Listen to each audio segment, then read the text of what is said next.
Hey everyone, it's the Ioniq guy. Today I'm the Kia guy again. Today I'm sitting in the 2023 Kia EV6 GT. This is not the GT line, which is just a trim of the base EV6. This is the GT, top of the line, dual motors, 576 horsepower, 500 something pound-feet of torque, just an absolutely insane amount of power. And this is my first time ever sitting in an EV6, let alone the GT.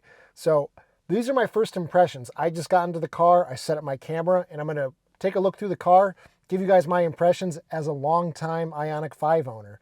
Right off the bat, I'm gonna say, I'm a big guy. These bucket seats in the GT trim are a little tight. They are definitely a little tight on my thighs.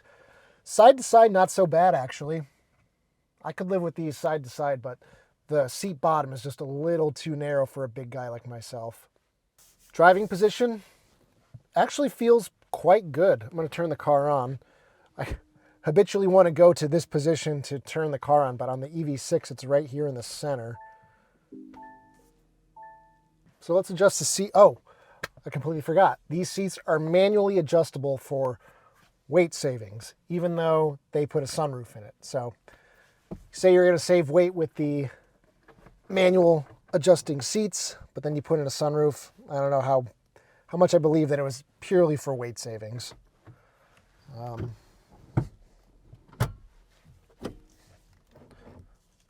So I just powered the car on. It's at 86% state of charge, and it's only showing 171 miles of range. So let's see what the efficiency has been on this guy. So this is going to take some getting used to. The controls on the steering wheel are completely reversed from the Ioniq 5. Cruise control and the driver display are controlled on the left here, and then audio and phone is all controlled on the right, so it's reversed. It looks like the guys who drove the car to my house and dropped it off reset all the computers, so I can't see what the latest efficiency actually is, but we might be able to go into the display here and see under EV settings what they are. Okay, so here we can see the recent efficiency of this car. Between 2 and 2.8, but it looks like it's definitely on the lower side. Oh, 0.5.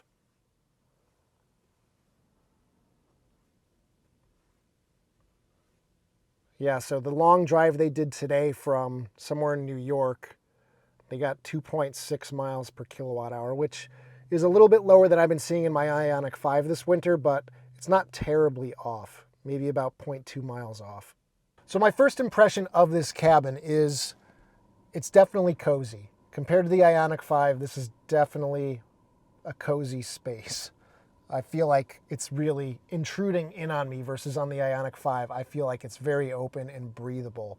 This big A-pillar here is really in my face. I'm not a big fan of these big, thick A-pillars, especially when it's really raked like this. I mean, it's like, what, 5 inches, 6 inches from my eye? Kind of feels a little intrusive. I am noticing that the sunroof does not have, oh, maybe it does have a cover. Okay. The sunroof does have a cover, which is nice.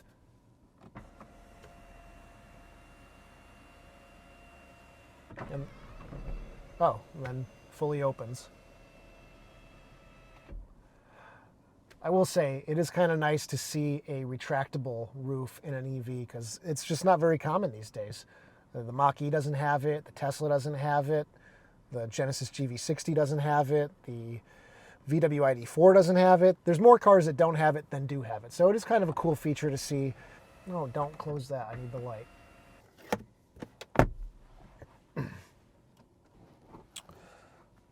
I'm not a fan of all the piano black. That's not my preference. I really like that the Ioniq 5 doesn't have any piano black in it, so I do like this brushed metal looking trim here next to the power button. And I like that you have the quick buttons for heated seats. Now the GT doesn't come with the ventilated seats, but the GT line does have the ventilated seat buttons, and I do really like that's right at your fingertips. That's really nice. Big fan. Good job, Kia. So let's try this rotary shifter.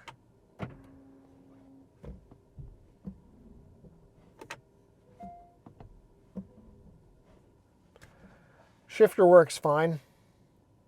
It's just I have built up so much muscle memory to the way the Ioniq 5 operates that it's going to take probably the full week of having this car to get actually used to using these controls. This is definitely going to take some getting used to. The lower display here that swaps between HVAC and media.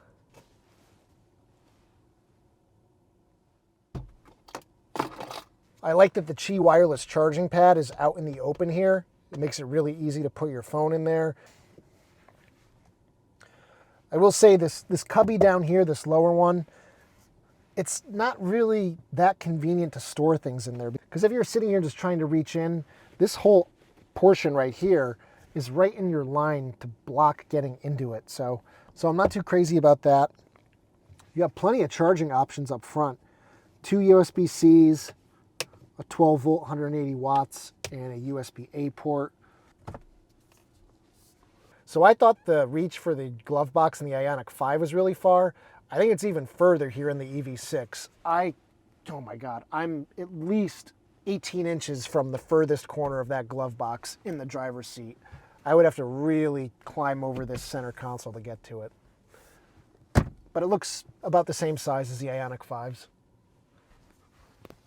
Now, something with the GT line is that you have fixed headrests, so you can't adjust these forward or aft.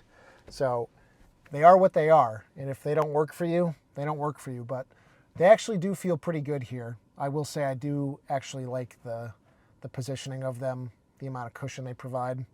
But I'm going to be doing a lot more driving in this car over the next week, so I'll let you know in my final review. This is just a first impressions video for those of you who missed that. So we've got auto wipers in this car, which my Ioniq 5 SEL does not have. Going through the drive modes here. Eco, Normal, Sport. And there's no snow mode in this car, so if you hold down the drive mode button, like in the Ioniq 5, you don't get snow mode, but there is another button on the steering wheel, and that's the GT button, and that's where we're going to have some fun. This car does have the vehicle to load in the back seat. Oh, I also completely forgot, this car has a heads-up display, so I just noticed now, and I saw that in the settings that I can make some adjustments to that. This car also does have ambient lighting throughout the cabin, which is nice. It's a nice blue color right now. The door pockets are padded, also a nice touch. This is like a suede, probably not Alcantara material on the doors, but it does feel nice. I like it. But I'm really excited to test out the sound system in this car because the sound system in the Ioniq 5 is pretty lacking. I have heard from a lot of EV6 owners that the Meridian system may have more speakers, but it doesn't necessarily sound all that fantastic. So we'll give that a test this week. I'll come back and let you guys know how I like the sound system.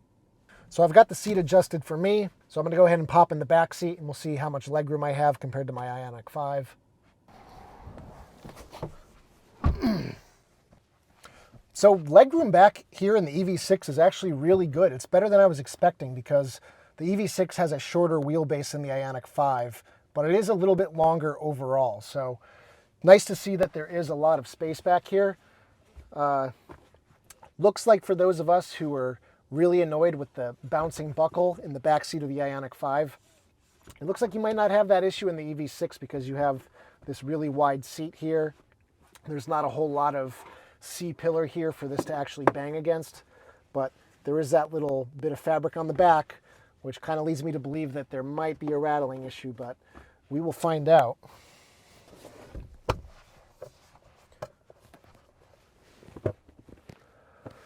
No pass-through or anything, but the seats do not slide forward and backward like in the Ioniq 5. Do they recline? They definitely fold flat.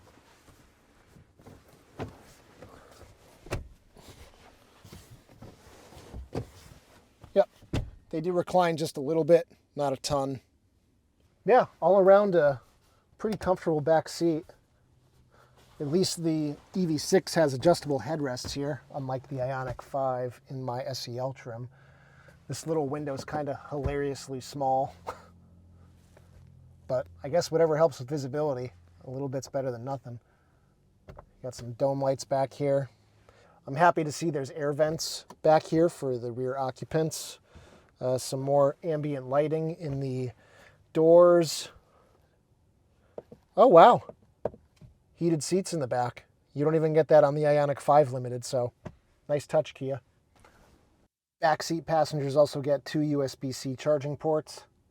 But other than the door pockets, there is no storage for rear seat passengers. There's no map pockets on the back of the seats. There's not even one on just one side. Let's take a look at the trunk.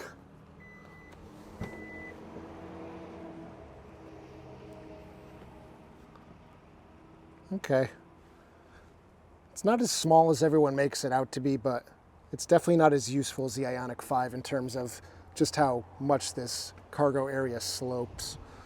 But I am happy to see that you can fold down the seats from a handle in the back. That is something that is desperately needed in the Ioniq 5.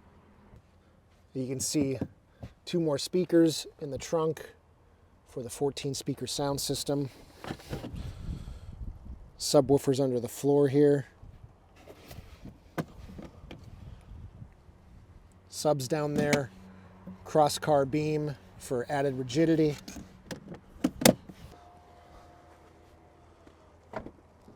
Here's the charging port.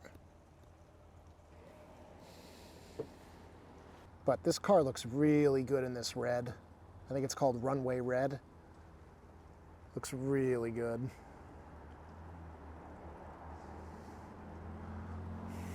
Especially on these 21s with these lime green calipers. Really cool look. So anyway, guys, thanks for joining me on this first impressions video of the Kia EV6 GT. We'll do some longer distance efficiency testing, some comparisons to my Ioniq 5, and I'll give you a full review of the car at some point in the near future. So thanks for watching. If you enjoyed the video, give it a thumbs up. Subscribe if you haven't already done so, and I'll see you guys in the next one. Take care, everybody.